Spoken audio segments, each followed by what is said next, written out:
I'm the last survivor of the Holocaust in our family. Behind the words, pictures, and artifacts in the museum are people whose stories of survival and hope come alive to inspire new generations of upstanders.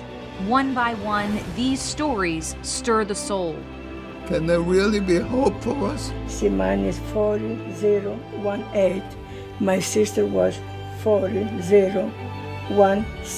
Holocaust survivors, their descendants, liberators, champions of justice, and courageous upstanders ask only this: hear my story, so that the lessons they teach will echo for generations. I will never meet someone else like my father.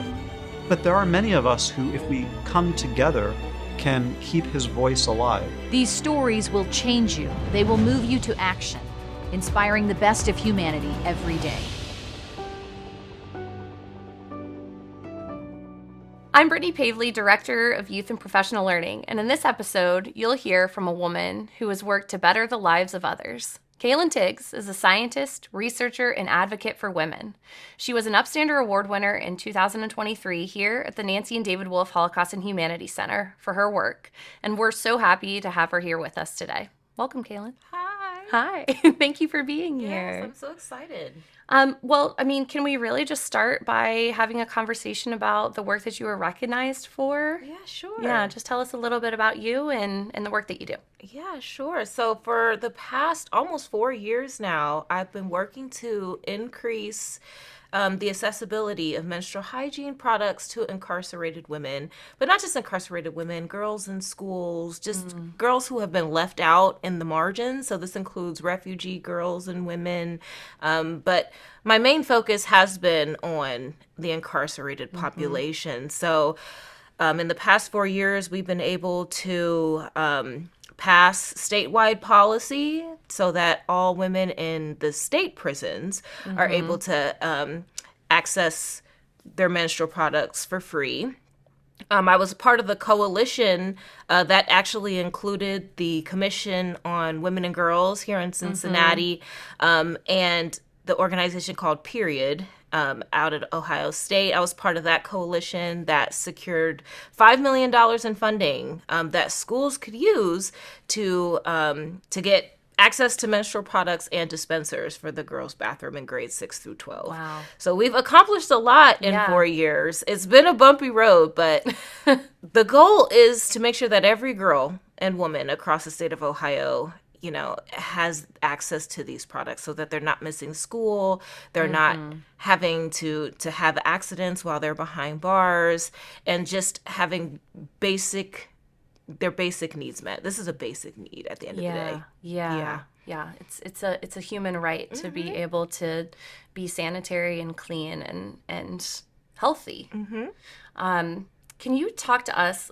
Last year, you came and spoke to our Teen Upstander Coalition, which was amazing. Can you talk to us a little bit about the women that you worked with and what they were going through that really kind of inspired you?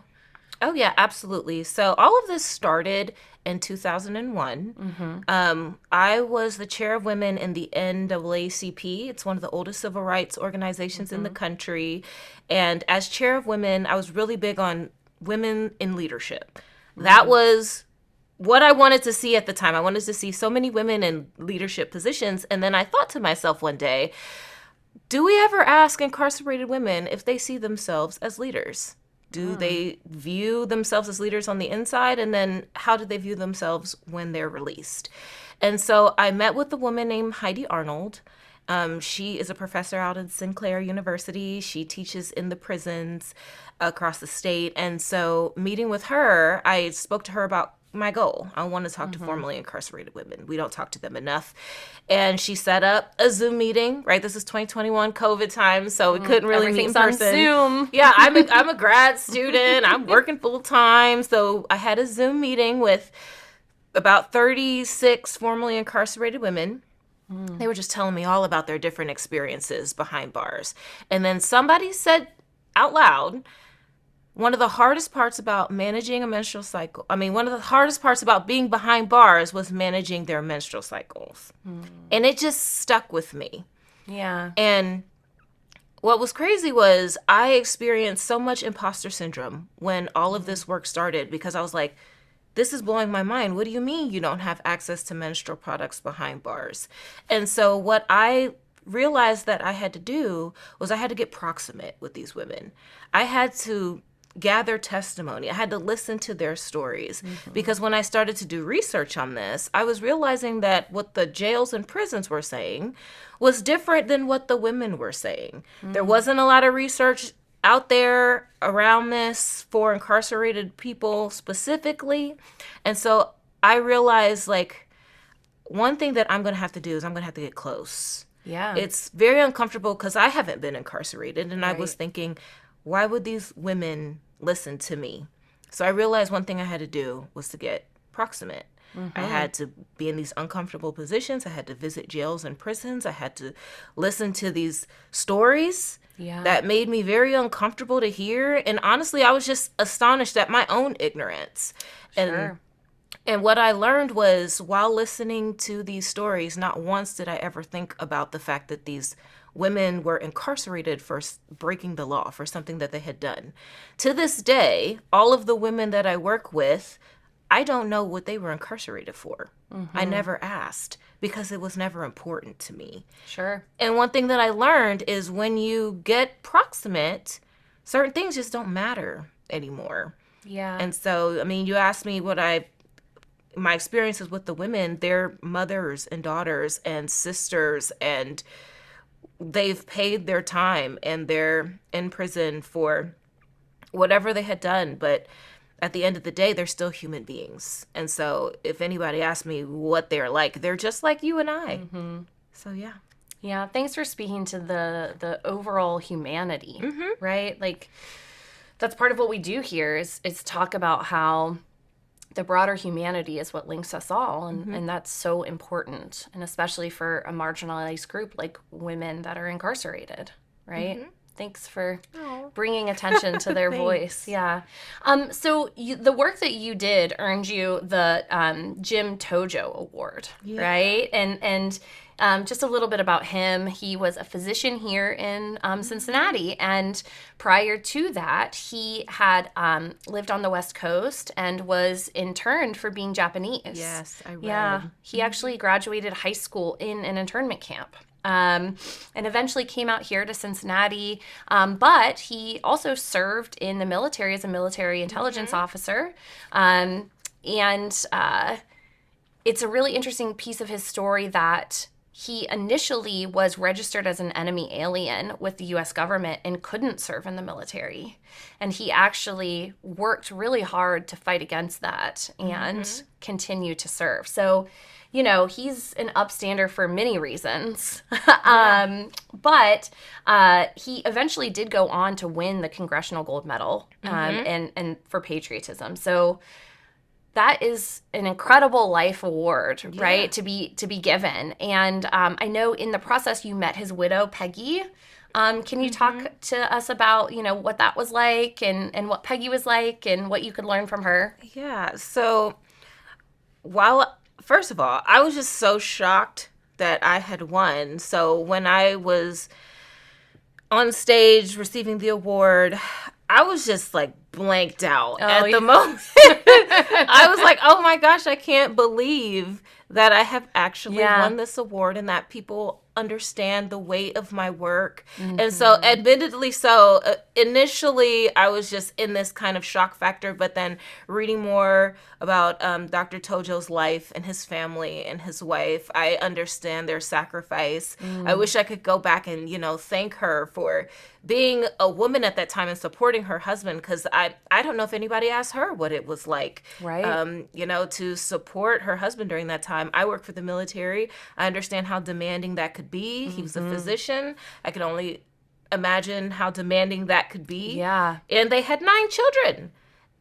So I really just, I don't know. It was great to meet someone who could understand what it's like to go through this journey of seeing the ups and downs when someone is trying to advocate for a good cause and standing beside that. My family does that for me. My husband does that for me. And so I admire her for her work in being, you know, a supporter of all of this. Yeah, 9 children. Wow. I can imagine you, the like viral Beyonce moment when she won Album of the Year. Do you know what I'm talking? When she's like, when she was shot. you know, that's what I see in my mind when you tell me that story. So part of the work that we recognized was your effort to craft legislation, right? Yes. And so can you tell us about the legislative part of your journey, right? I asked you about kind of the women behind your inspiration, but can you talk to us a little bit more about the mechanics of that? Oh, absolutely. So when I first started this work, I started it working with a paralegal. And I believed that I could just get a petition started, and the Ohio legislature would pass some kind of policy. So the beginning phase of all of this started with research. I thought that I could just get a petition going and that people would listen to me. And one thing that I quickly learned was that people aren't going to listen to you. There's so much work that has to be done to make sure that the voices of these women are being heard and they're on a platform and it makes enough noise so that people understand the gravity of what it is that you're trying to do. So we started off with the petition, and then the organizer of the petition suddenly passed away. Oh, wow. And so I was left on my own to do more research on what I could do next. Like I believe most people, they're ignorant to the legislative process. Right. So one goal for me in this, too, was to not only just try to make a difference, but to understand how laws are passed and how policy and legislation affects things like this, affects access to menstrual products, and understand how this issue is being perpetuated systemically. So I started with a whole bunch of research, and that's when I realized that what the jails and prisons were saying did not match what the women were saying. And so I went to Montgomery County Jail in Dayton because they were the only jail that responded back and was willing to meet with me about this issue.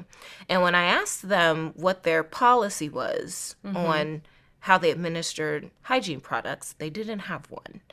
And this is when I knew that we were going to need state legislation because they were saying that this wasn't an issue, but the women were saying that it was one of their biggest issues. What's the missing piece here? It was policy. So if you cannot, if you cannot prove that this isn't an issue because you have a policy in place to make sure that this isn't an issue, then how can you deny the experiences of these women? So I started to use my military research brain and I started to think about what it was that we needed to fill this gap. And I knew it was going to be legislation. And I had reached out to a bunch of different state representatives to try to help me with this. And I was ignored. This was 2021.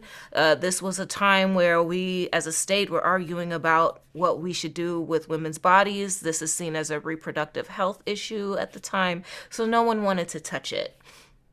And then when I realized that there was no language around this issue in the Ohio Code, I decided to write the language myself. And this is when I realized that people can legit write their own bills. You just need to get a representative that believes in you, believes in what it is that we're doing, and is willing to shepherd this through the Ohio legislature. So I wrote the language. I went through a couple of different representatives, and finally I landed on Representative Latina Humphrey and have been working with her the past about 4 years now to get this bill passed. So that's how we started. That's how you started. Yes. And can you update us as to where things are at now? Yes. So when we first introduced this bill, it was House Bill 743. And then it was House Bill 30. And now it is House Bill 29. So we have gone through a couple of different General Assemblies in 4 years. And right now, after the bill failed this past fall, we've reintroduced it. And this time around, we have joint sponsorship, both Democrat and Republican sponsorship of the bill, because we made so much of an impact on the House in the last General Assembly.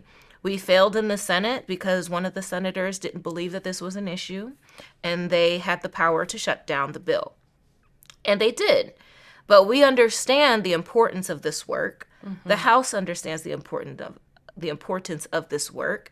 And so we were encouraged to keep going. Our now Speaker of the House actually told us that they wanted to shepherd this bill through the House quickly because they understand how important this is. So actually yesterday we had our proponent testimony, and we had 5 formerly incarcerated women who went to the State House to speak about their experiences behind this bill. Wow, how incredible. Thank you. Oh my gosh, you're just really elevating their voices in all of this. And I really appreciate that. Well, they already have a voice. And I think the most important part of all of this, we initially started with just trying to increase access to menstrual products. But the most important part of all of this is to help people realize that they can advocate for themselves. Because I was wondering why these women weren't fighting for themselves, if this is something that they had gone through. And so now bringing them into this, asking for their participation in writing up the bill and asking them, what is it that you want to see happen, has given them the tools to be able to now advocate for their own bills. And we have some of those women who have been poorly treated when they were incarcerated, and now they're taking it upon themselves to start writing their own legislation, and they're advocating for themselves and advocating for the way that they were mistreated while they were behind bars. Yeah. And what I hear is that, like, this is a journey, right? This is like a transformative journey that you're able to help support people through. It's like this collective understanding of agency and being able to be a change maker. You have to believe that you can do that before you go out and do it. Yeah, and these women have so much hope. And that's what's been so inspiring, is because despite what's happened to them, and if you listen to their testimony, it will break your heart. Despite all of that, they have so much hope. And I think that's a crucial piece in order to keep going. When this legislature is telling you, we think this is important, but not important enough to be a law. We know that this is important, but not enough to put money towards it. Or to continue to edit the bill so that it makes more sense for them. It's the hope that keeps you moving through all of those changes. And those continual, rejection points. Yeah, certainly. Hope is a huge aspect of that. So you currently work for the U.S. Navy. You mentioned that you had a military background, right? I worked for the Navy years ago. Now I'm working with the Air Force. Oh, she's in the Air Force now. Okay. Yeah. And so without, obviously going into too much detail, what can you tell us about your work and any kind of synergies and what you're doing in your career and with this journey and what you like about it? Yeah. So when I first started this work, I was working with the Navy, and I was conducting different research projects for Navy soldiers, essentially. And I felt like that work really assisted me in knowing how to research and advocate for these women. And now I'm a program manager in the Air Force Research Laboratory. And what I have learned through that work is that all of this advocacy work I'm doing, it extends to multiple areas, including the military. So historically, I think that we've just been focused on making our military more lethal. But unfortunately, I'm realizing you cannot train the human out of a person. So in order to create a military and inspire people who are willing to fight for this country, you have to speak to their humanness first. So I have been a part of different base organizations that do just that. We make sure that our soldiers are taken care of. And we make sure that in order to inspire individuals to want to sacrifice so much for this country, that we have to understand them and what comes with that sacrifice on an individual basis. You cannot train the human out of anyone. Yeah, that makes so much sense. And the continual thread of you, right, is just continuing to encourage people to see others as human, their whole self, right? Not you're an incarcerated woman or you're a military member. That's not the only piece of them. It's interesting because we incarcerate people in this country for killing others, but we give people in the military permission to kill others, right? And so I feel like it's all connected. Sure. If we believe that, individuals can be trained to go overseas and kill other people and potentially have impact, then why don't we believe that incarcerated individuals who may cause harm to others may also experience an impact from that? Why is one different than the other? Yeah. And I think it just speaks to our values. Sure. And what we choose to label as criminal, right? Or acceptable. Yeah, exactly. So the narratives between those different experiences is something that I've had to navigate. And what I've learned is that both groups of people are human. Sure.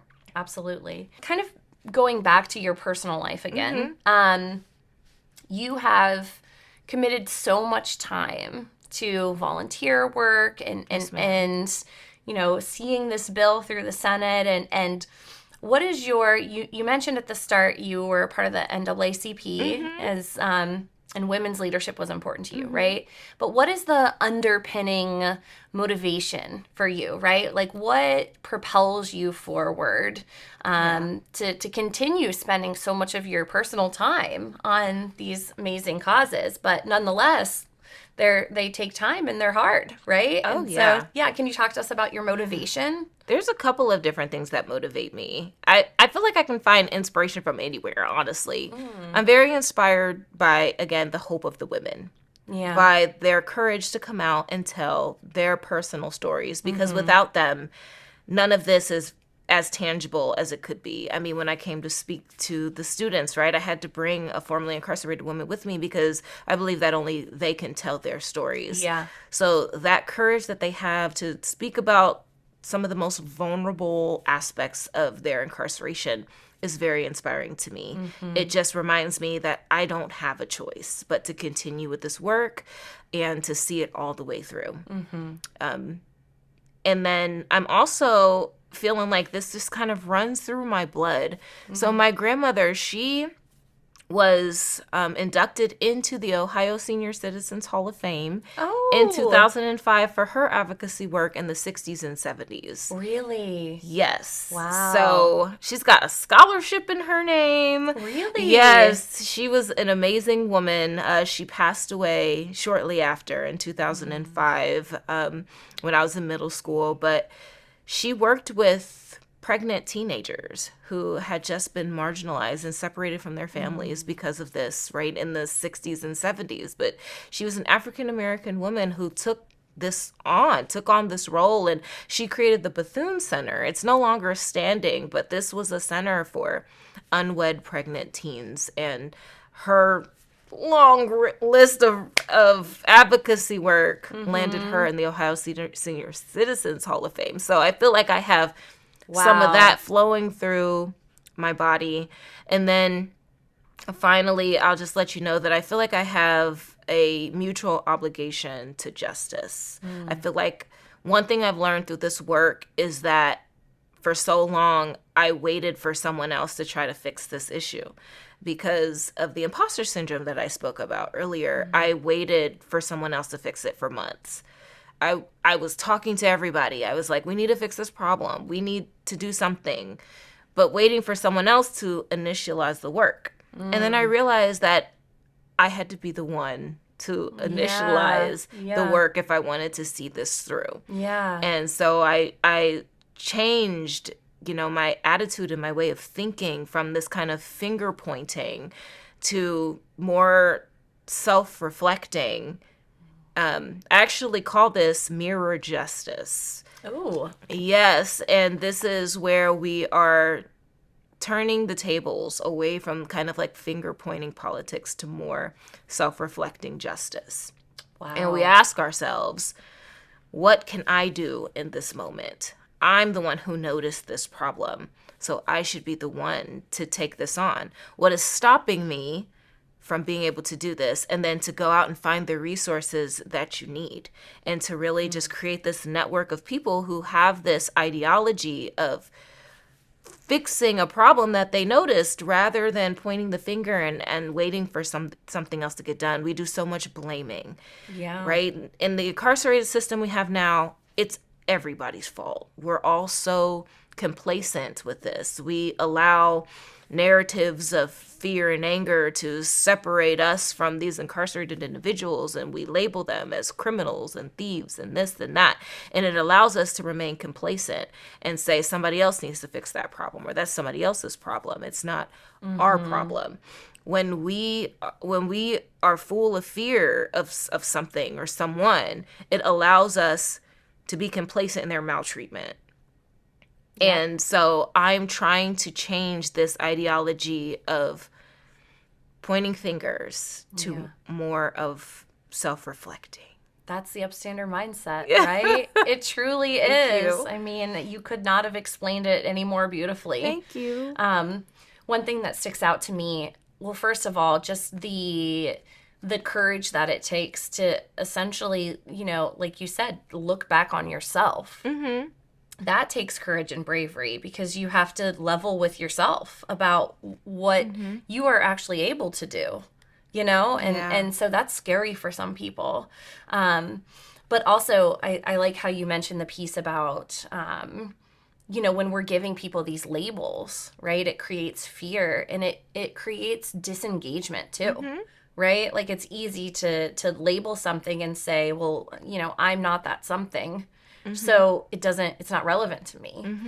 And we see that in our work here a lot, with the history of the Holocaust and the power of words. And I really appreciate how you're thinking through those things and letting all of our viewers hear about it too. Yeah, that's the Upstander mindset. Thank you. Yeah.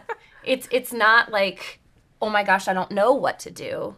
It's what can I do right now? And once you've adopted that mindset of I have to do something, you will find the resources. You will talk to everyone that you need to talk to.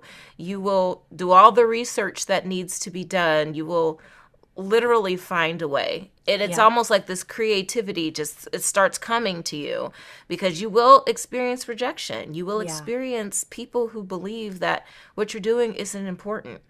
And once you have that mindset, it's what is going to keep you going. Yeah, and propel your perseverance, right? So incredible. Thank you.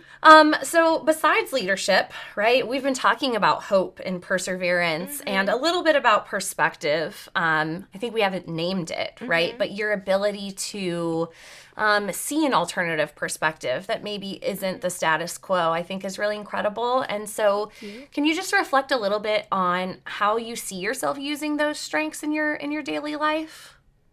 Absolutely. So for me, advocacy has not become an extension of what I do. It is who I am at this point. So I feel like I have to embody all of those things that I've talked about, resilience and a mutual obligation to justice and self-reflecting justice and all of those things. Because if we really want to see other people, start working in these areas, then it's something that we have to embody.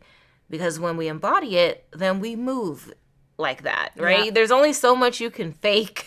Yeah. There's only so much of it that you can fake. And so I think the work has really just shifted my mindset on justice.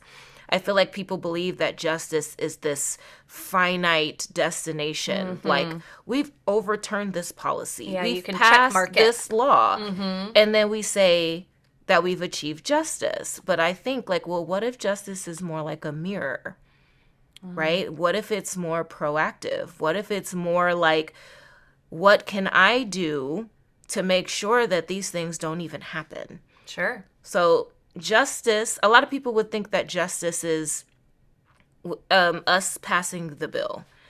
In my opinion, justice would have been us never having to initiate this whole process, because women would already have access to what it is that they need. Right.